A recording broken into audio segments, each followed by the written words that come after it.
Assalamualaikum dan selamat pagi. Saya Salasia Safian dan ini ringkas TVS. Kita mulakan dengan laporan ini. Kerajaan Sarawak akan mengadakan perbincangan dengan Kerajaan Persekutuan untuk mengambil alih Pelabuhan Bintulu. Menurut Premier Sarawak Datuk Patinggi Tan Sri Abang Johari Tunopeng, pengambil alihan daripada Kerajaan Persekutuan adalah untuk membolehkan ia ditadbir dan dimajukan lagi sebagai pelabuhan negeri sejajar dengan strategi yang dirangka. The state government would be in discussion with the federal government to discontinue Bintulu Port as a federal port so that it can be administered and further developed as a state port in accordance with the strategies I have already mentioned. Jelas Abang Johari, jika hasrat itu dapat dicapai, ia akan membolehkan Kerajaan Sarawak mempunyai pelan induk untuk pembangunan semua pelabuhan di Sarawak.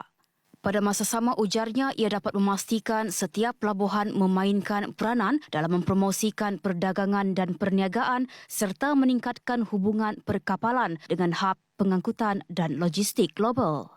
Selain itu, katanya Kerajaan Sarawak juga mahukan Pelabuhan Bintulu untuk menjadi sebahagian daripada kluster pelabuhan negeri di bawah Lembaga Pelabuhan Pusat yang akan diperbadankan mengikut Undang-Undang Negeri. Under a central port authority which could be incorporated by state law. This new central port authority will streamline and coordinate the management, operation, planning and development of all ports located in the state. This authority will be able to ensure harmonization of port tariffs and dues for all ports. Jelas beliau, tarif Pelabuhan Bintulu yang tidak dinaikkan sejak 1993 adalah lebih rendah daripada tarif pelabuhan negeri. Ia sekaligus mengalihkan trafik dari pelabuhan lain ke negeri ini. Ia tambahnya bercanggah dengan seranan jawatan kuasa antara kerajaan IGC supaya tidak ada yuran dan yuran pelabuhan yang bersifat diskriminasi di antara pelabuhan-pelabuhan di Sarawak yang akan mempunyai kesan mengalihkan trafik perdagangan dan maritim dari mana-mana pelabuhan lain. Pelabuhan Bintulu mampu dibangunkan sebagai hub pengangkutan utama di rantau Asia Pasifik. Premier Sarawak Datuk Patinggi Tan Sri Abang Johari Tunopeng berkata, bagi memastikan pertumbuhan dan kejayaan yang berterusan, pihaknya berhasrat meneruskan kerjasama dengan Petroleum Nasional Berhad Petronas sebagai pemegang kepentingan utama pelabuhan dalam mengurus dan mengendalikan Pelabuhan Bintulu. Petronas have proven track record of successfully managing and operating Bintulu Port over the years. With the same commitment and good cooperation between the state and Petronas, Bintulu Port will have the opportunity of transformation towards becoming a major port or transportation hub in the Asia Pacific region. Bintulu Port Sendirian Berhad BPSB yang diberikan konsesi pada 1 Januari 1993 untuk operasi pelabuhan menyaksikan Kerajaan Sarawak mempunyai 39.7% saham, manakala Petronas dan Syarikat Perkapalan Antarabangsa Malaysia Berhad bersama-sama memegang 30.8% saham berjumlah 70.5% daripada saham terbitan BPHB yang disenaraikan di Bursa Malaysia. Sementara itu, ketika menyentuh mengenai Sama Laju Industrial Port Sendirian Berhad SIPSB, Abang Johari berkata pelabuhan tersebut disasar mampu mengendalikan lebih 10 juta tan kargo menjelang 2030. Katanya ia berdasarkan pencapaian hasil operasi memberangsangkan pelabuhan tersebut sepanjang tahun lepas. Menurutnya, syarikat tersebut turut berjaya membina, mengurus dan mengendalikan pelabuhan itu terutamanya dalam memberi perkhidmatan kepada industri di zon perindustrian Semalaju. For the year 2022, that was last year, SIPSB has reported operating revenues of 164.6 million ringgit and cargo throughput of 6.6 million tons.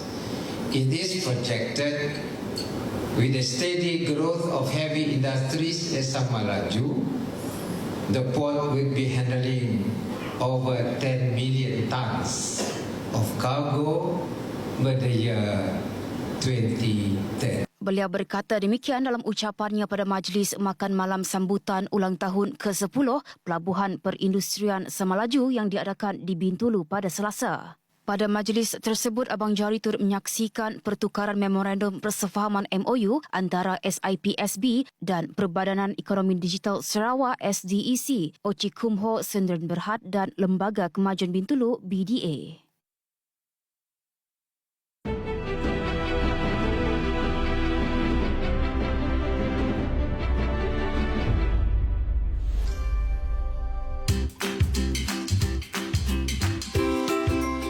Nyamuk Aedes mudah membiak di dalam air yang bertakung. Cegah pembiakan nyamuk Aedes. Pastikan bekas yang boleh menakung air dibuang dengan betul. Tutup rapat semua bekas yang menyimpan air. Periksa saluran air pada bumbung rumah agar tidak tersumbat. Tiada Aedes, tiada denggi.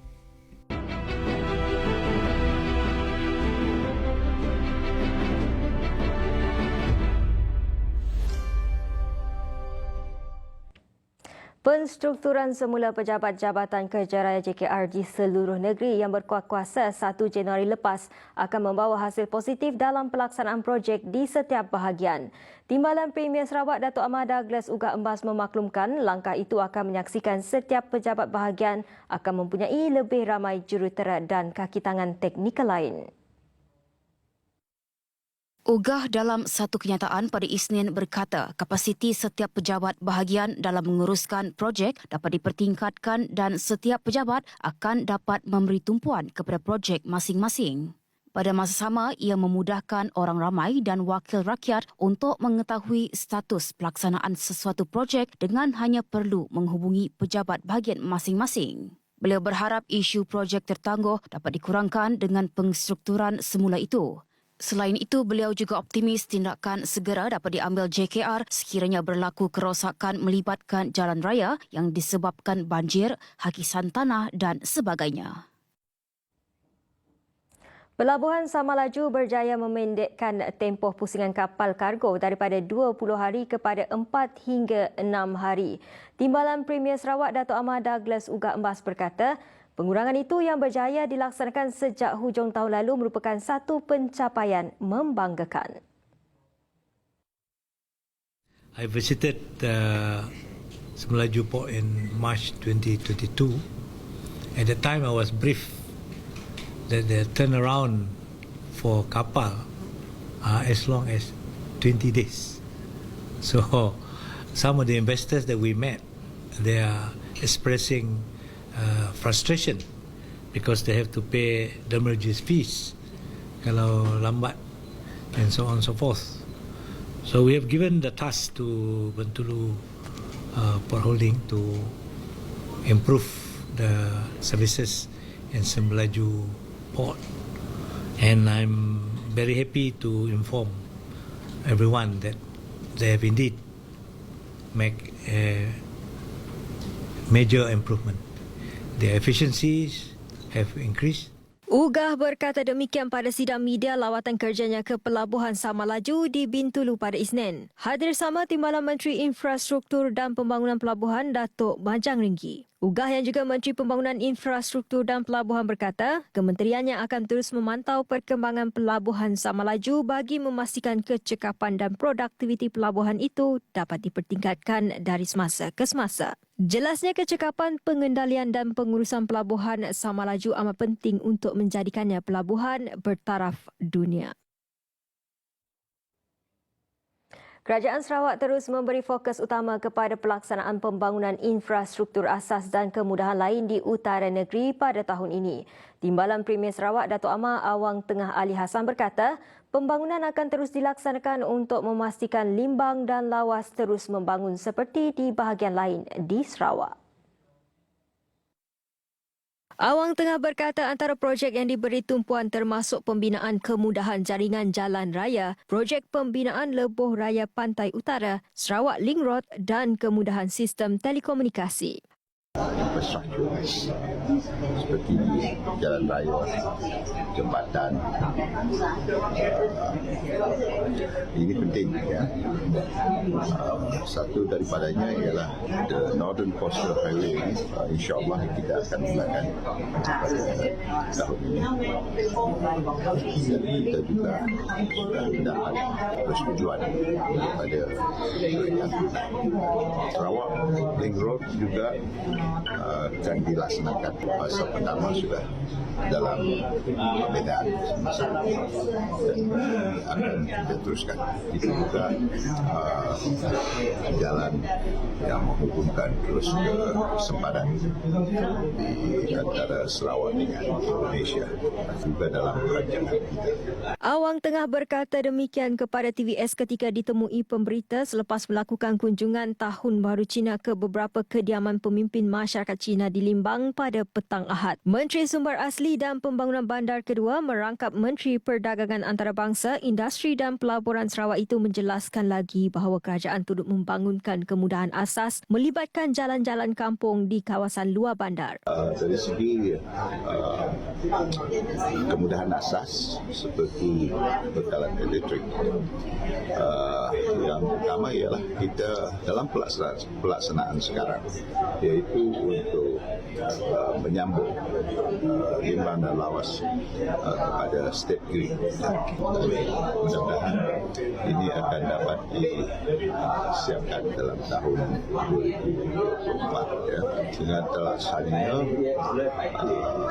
projek ini, maka ianya akan memudahkan kita untuk kita memperluaskan lagi bekalan elektrik ke kawasan luar bandar. Bekalan air juga kita akan beri tumpuan, ya. Kita akan beri tumpuan supaya kita dapat memperluaskan lagi coverage on water supply. Turut menghadiri program itu adalah Timbalan Menteri Pengangkutan Malaysia Datuk Hasbi Habibullah, Timbalan Menteri Industri Makanan, Komoditi dan Pembangunan Wilayah Sarawak Infaikot Datuk Dr. Abdul Rahman Ismail, Ahli Dewan Undangan Negeri Batu Danau Paulus Palugumbang dan Residen Limbang Yunus Tambi. Antara kediaman yang dikunjunginya adalah Pemancar Leong Bung Ming, Penghulu Chua Beng Sun dan Pengerusi Persatuan Hokkien Limbang David Chua Kian Tin.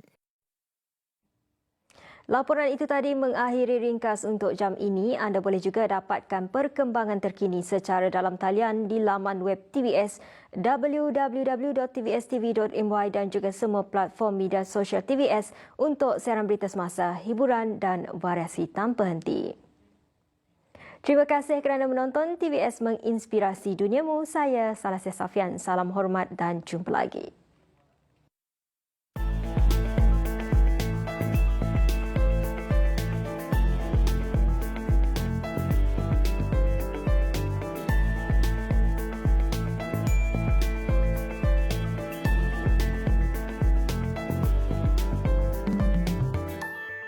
Sempena Tahun Baru Cina, TVS menyajikan pelbagai rancangan TV terbaik. TVS Live Istimewa Tahun Baru Cina. Chai Bale. 欠你那一点钱而已，你就有几条街？现在我没有钱还贷款了，银行又来收屋了，我一家大小怎么办？睡街边啊？ Noted Strains. 你的爸爸在去世之前，他是我。TVS mengucapkan Selamat Tahun Baru Cina.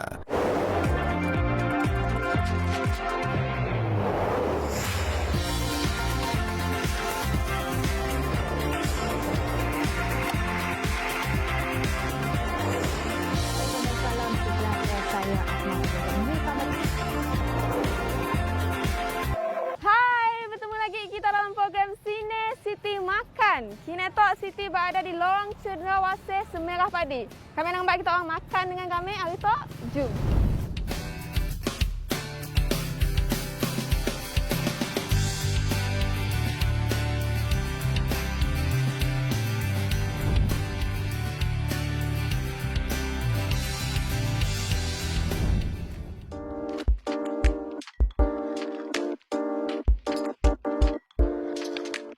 Hello Cik, apa khabar? Alhamdulillah sihat. Apa jual di situ? Jual tak situ Cik? Kami ada jual kopok leko, cucuk pisang tanduk, pisang kepok, cucuk sukun, kuih muih lah, berbagai lah. Kopok leko tak boleh diimpun ke? Polah ambil diimpun. Kopok tak buka dah Cik? Kami buka dalam pukul 1 jamnya sampai lah pukul 6.30. Berapa kita ni mana Cik? Masa tu kami jualnya mun sekilo lah. RM12. Mun orang beli dah dipotong macam ya. RM1 5 keping lah maksudnya. Kita ada jual frozen juga? Macam Ada. kelak orang mun jika ada orang nak order nak. Jadi kami sedialah frozennya. dalam pukul 6 dia nang tahu lingis dah